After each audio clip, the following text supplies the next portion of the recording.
Hello everyone, welcome back to another video with On Point Politics, your number one stop for all things polling and election analysis in the United States. And today we're going to be doing a new forecast prediction for the 2024 presidential election. But before we get into the video, guys, I want to mention who this video is actually dedicated to. Cartier Family is a group of young African-American men who've recently gotten into the political space and even managed to go to the RNC this year where Donald Trump was nominated. They've also reacted to Eminem songs, Family Guy laughing challenges, and much more. And so if you guys want to have a channel that you can just kind of relax and go have a good laugh with them, make sure to go check them out. But the reason why I'm doing this is because I want to actually explain to them what's going on in this election. A lot of the times they react to polling videos and it's just, oh, look, I'm going to fill out this color because, oh, the poll says she's leading here. And they are like, I don't really think this makes any sense. Every single poll, Kamala is winning. But on the economy poll, she's not. That's confusing to me. I don't even know who the hell they polling. And they're right. It doesn't make any sense. And so today, I'm basically going to dedicate this video to them to explain to them what is exactly going on in this election from the work that I've done in the past 4 years. So essentially, guys, the way you guys watch videos in terms of a pollster being like, okay, so we have her leading here, that's the wrong way to look at it. It's a little bit more complicated than that, but once I explain it, you guys will understand it. There's a lot of underlying factors in these presidential elections that the media will never talk about because they're not going to try to be accurate. They're trying to persuade one side or the other.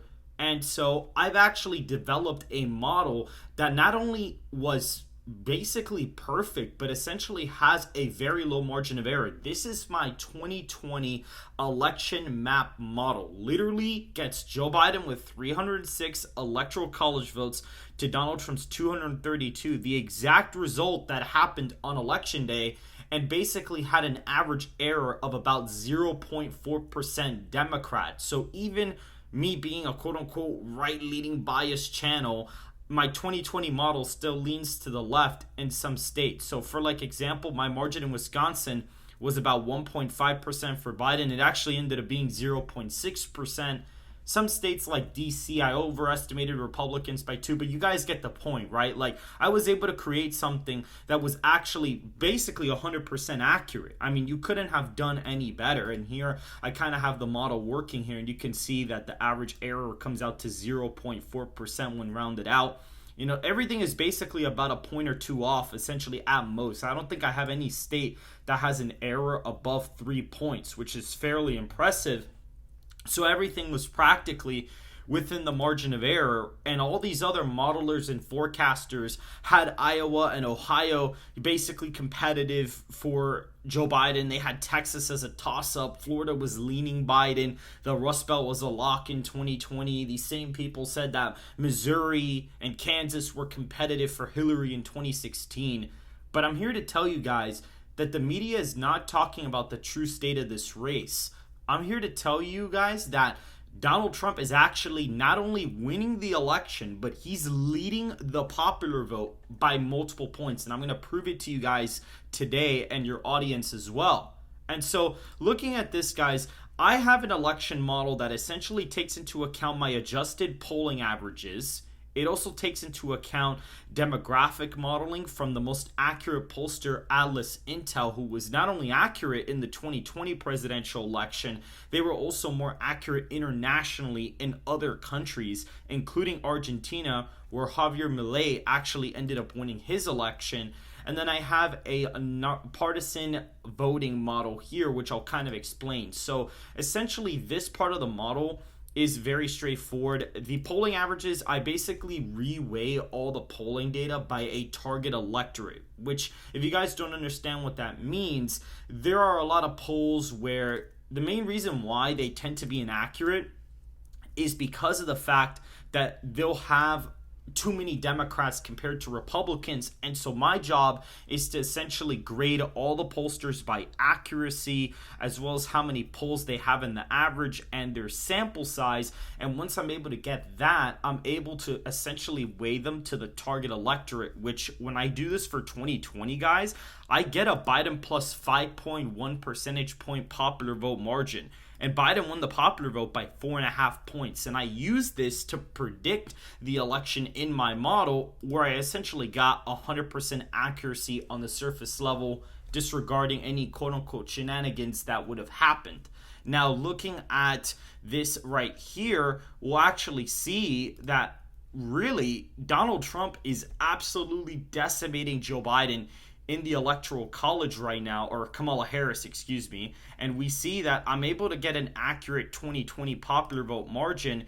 And right now, based on this, we see that Donald Trump in the popular vote is currently leading by around 2.9%. That's currently where he's at right now, about 2.9% in the popular vote, about 3.5% undecideds. But again, my spread was pretty accurate. So I'm going to say he wins the popular vote by around 2.9%. She's around 46% of the national popular vote. Donald Trump's getting around 49%, which is about 2 points higher than the 49.6% or 46.9% that he got in the previous election against Joe Biden. And so this spells electoral disaster for Donald Trump, or for Kamala Harris, guys. This is a horrible sign for Kamala Harris. If she's down in the popular vote by 3, basically, when you round it out, it's game over for her. And you guys may not understand this, but essentially Joe Biden won the last election by winning the popular vote by 4.5 and barely eked it out in Georgia, Wisconsin, and Arizona, and basically won the popular vote by almost 5 points and still barely won the election. So there's a little bit of an electoral college and popular vote discrepancy, which kind of causes this. It's because the blue populations tend to be a little bit overrepresented in the electoral college, but the electoral college was designed to account for the voices that may be underrepresented in the electoral college. That's the whole point of the system that we have, and I think it's a great system. But either way, moving forward, now that we see that I've been able to accurately predict the 2020 election using certain metrics, I'm going to go ahead and create a map right now as to where my election model basically has the election.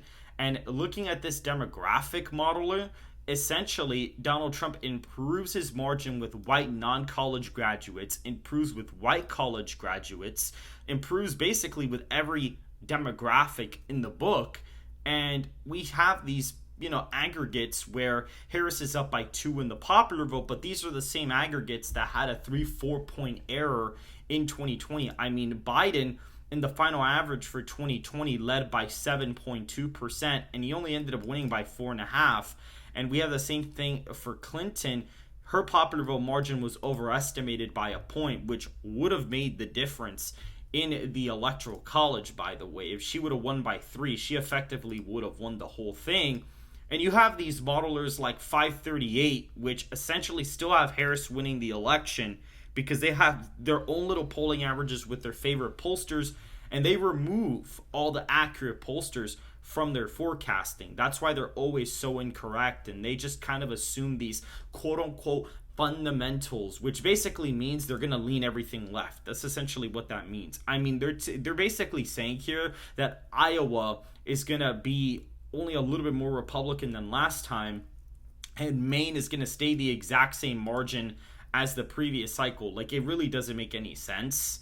And the people here at 538 have kind of been caught kind of fiddling with their numbers a little bit in some strange ways by having Wisconsin to be the same odds to go to Harris as Florida is with Trump. Now they've kind of separated, but before last week, they were both a 63% chance to go to the respective candidate. But we all know that Florida is like a 95% chance to go to Trump, while Wisconsin's not even favored to go to Harris. We all know that. I'm sure you guys do. And so that didn't really make any sense. So these are flawed models. Even Nate Silver, which I'm sure you guys have heard him been mentioned before, he's also been somebody inaccurate for a while. I mean, he was inaccurate in 2016 and 2020. He had Clinton winning Florida, and he had Texas and Florida as basically 2-point victories, 1-point victories for Donald Trump, and had the Rust Belt as a lock for Joe Biden. And just so you guys know, Nate Silver used to work at 538,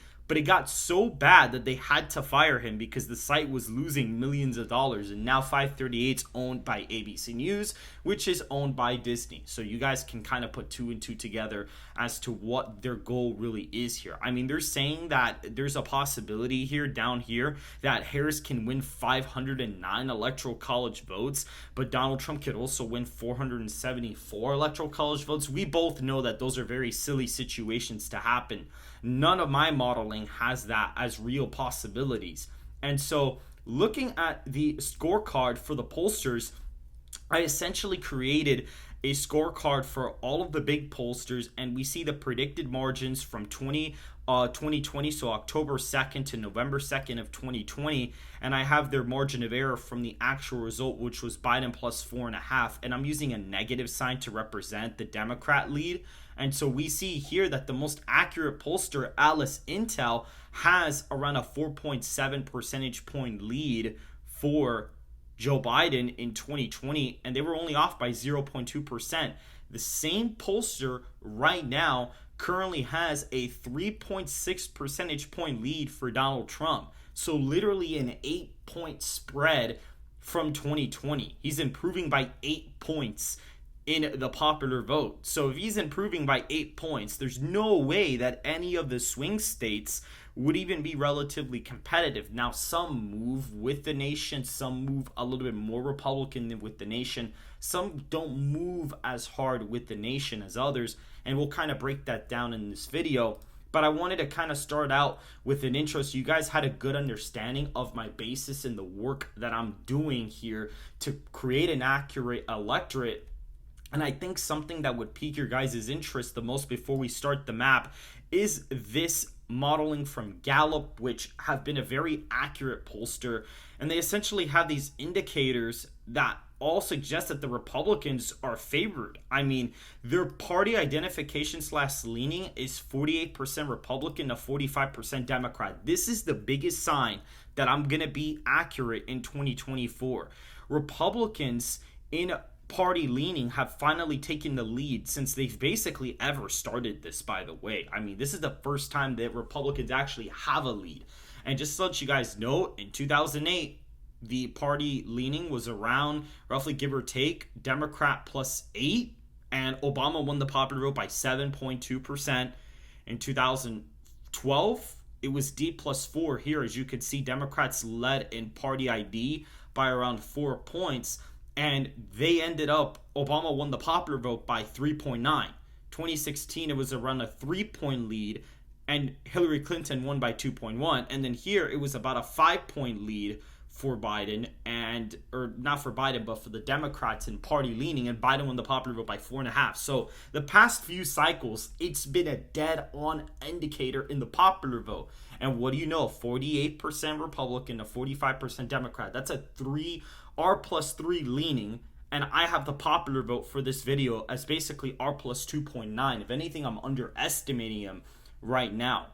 So looking at this indicator, and I mean, you see here, the party be able to handle the most important problem, a 5-point advantage. U.S. satisfaction, 22% satisfied, favors the Republican Party. Economic confidence, minus 28 index score, favors the Republican. Better be able to keep America prosperous. A 6-point lead for the Republican. That favors the Republicans. Presidential job approval. Biden's at 39%, guys. Basically favors the Republican Party. Party favorability ratings, they're about tied, so it doesn't really benefit either party. Party able to keep America safe from international threats. The Republican Party leads by 14 points on this issue. Favors the Republican. Preference for government activity, 55% do less, 41% do more. That favors the Republican. That basically means that more voters don't want them doing as much because they don't approve of the job they're doing. And Congress has a 20% approval, and that doesn't really benefit either party. But all of the indicators that favor a party, it's for the Republican. So this is not a good sign for Kamala Harris either. And just to make it very clear, Kamala Harris, as you guys know, is a flawed candidate overall. She essentially grew up in Canada most of her life. For the first 20 something years of her life, grew up in Canada. And so, when Donald Trump basically said, she's not African American, it's not about her skin color. It's about the values that she shares with that group. And there's even been panels that have said, just because you go to Howard doesn't mean you're going to have black bona fides for the rest of your life. And so there's clearly a problem with her base with young African American men like you guys. And there's also a problem with non-college voters in general, especially men. She's really trailing with men. However, the problem is she's not holding her ground with women voters as she would like to be. That's why she actually just announced she's hopping on a podcast just very, very recently. I'm not going to even mention the name in this video because the name is kind of inappropriate. But I know you guys have been waiting. I've been doing a lot of explaining. Here we go, guys. Let's start the map. So Donald Trump essentially is going to be winning Utah by a safe margin, Idaho, Montana, Wyoming, the North Dakotas, as well as, and South Dakota as well as all of Nebraska, except the 2nd Congressional District. That state, as well as Maine up here, split their votes by congressional district for whatever reason. So Nebraska 2nd tends to be a little bit more Democrat, so we'll fill that out later. Kansas, Oklahoma, Arkansas, Louisiana, Mississippi, Alabama, Missouri, Indiana, as well as Kentucky, Tennessee, West Virginia, as well as South Carolina and Alaska, and Maine's 2nd Congressional District are all safe. Kansas, South Carolina, Maine 2nd, and Alaska were both all under 15-point victories in the last election cycle and are now in the safe column. But we also have more states to add into the safe column, those being Iowa and Ohio.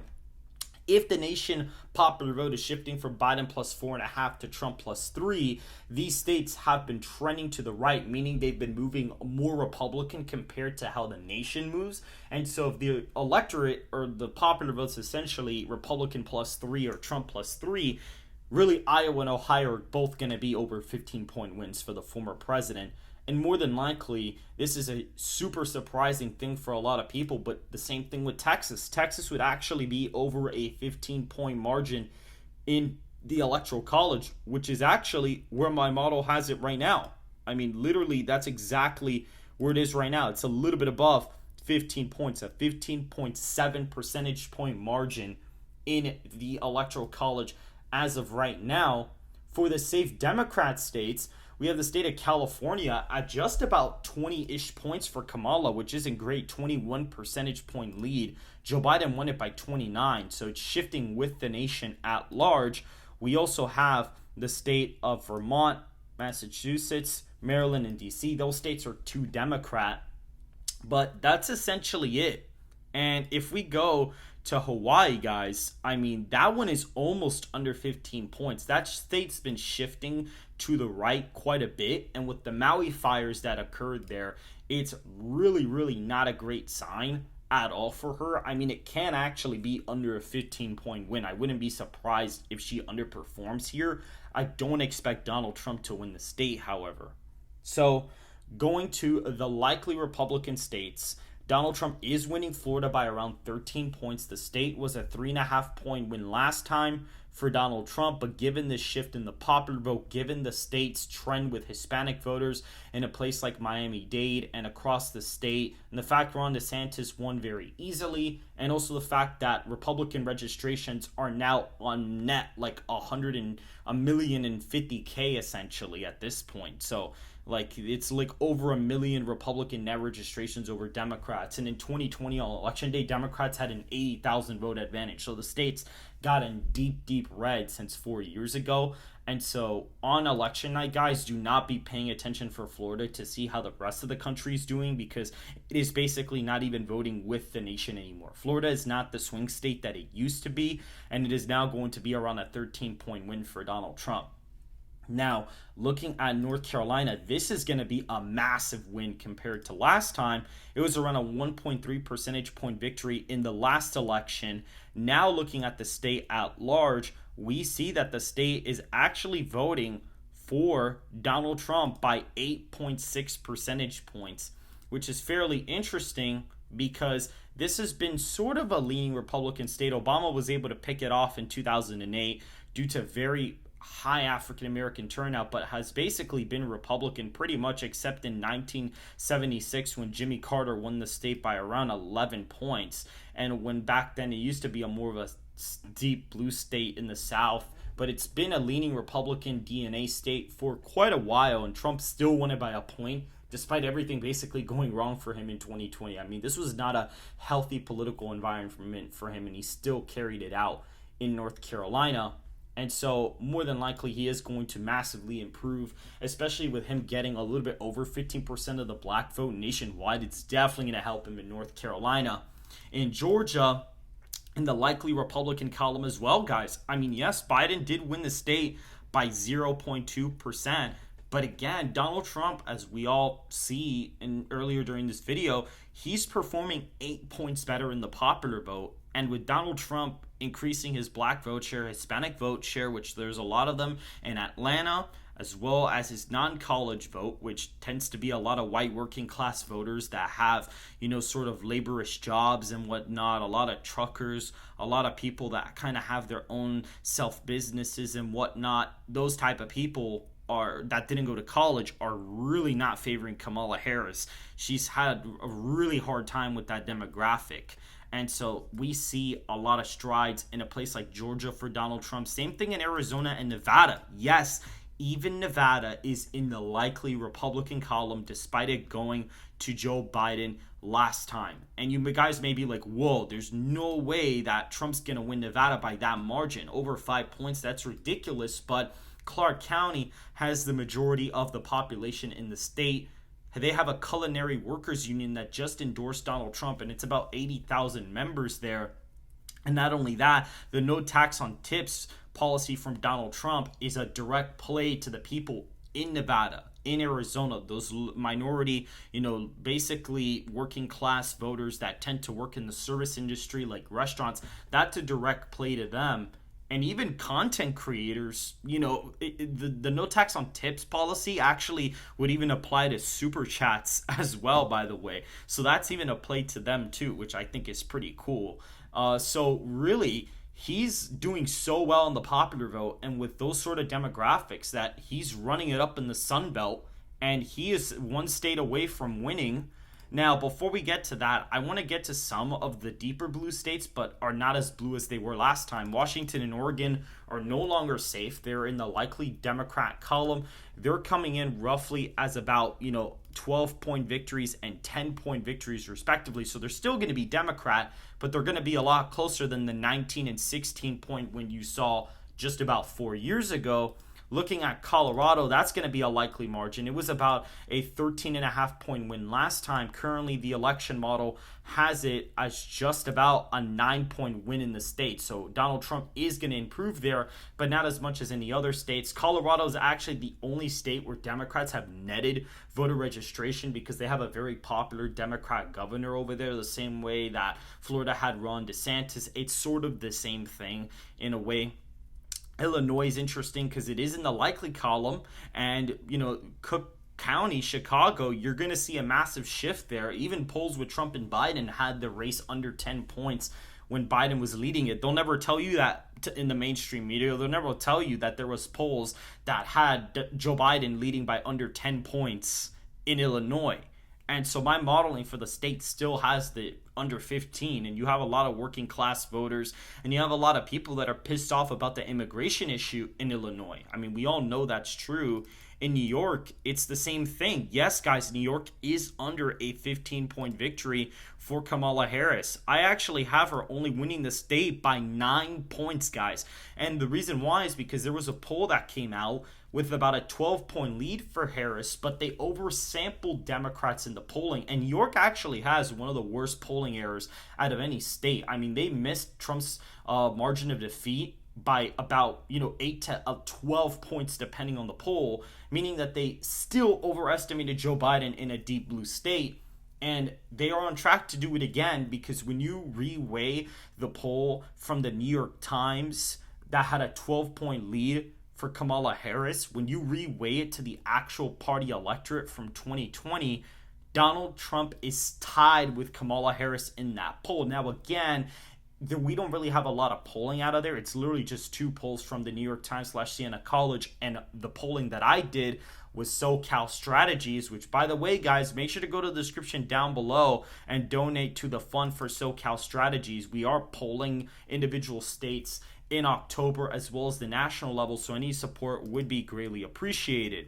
Now, going back to the map, we are seeing that New York is going to be competitive, and, Connecticut, Delaware, Rhode Island, New Jersey are also going to be all under, a few points as well. And Maine's first is also going to be in the likely Democrat column. And to essentially wrap this up, Wisconsin and Pennsylvania would also be likely margins, which essentially keeps Kamala Harris out of the White House, and Donald Trump wins and gets over 270 electoral votes. And if Donald Trump's winning all these states by over 5 points, it's actually going to be a pretty early night. We'll probably know who wins by about 12 a.m., 1 a.m., if he's really winning these states by this margin. And in my modeling as well, Michigan is going to be in the lean Republican column, as well as Nebraska's 2nd congressional district. We see New Mexico and Virginia are much closer than their 2020 counterparts. New Mexico voted for Biden by 11 points, Virginia by 10 points. But now I actually have New Mexico as only a 1.5 point win for Kamala Harris, because Hispanic voters have been moving to the right. The only reason why it's still voting Democrat here is because Albuquerque has a lot of white liberals, and that area's kind of been moving more left over time.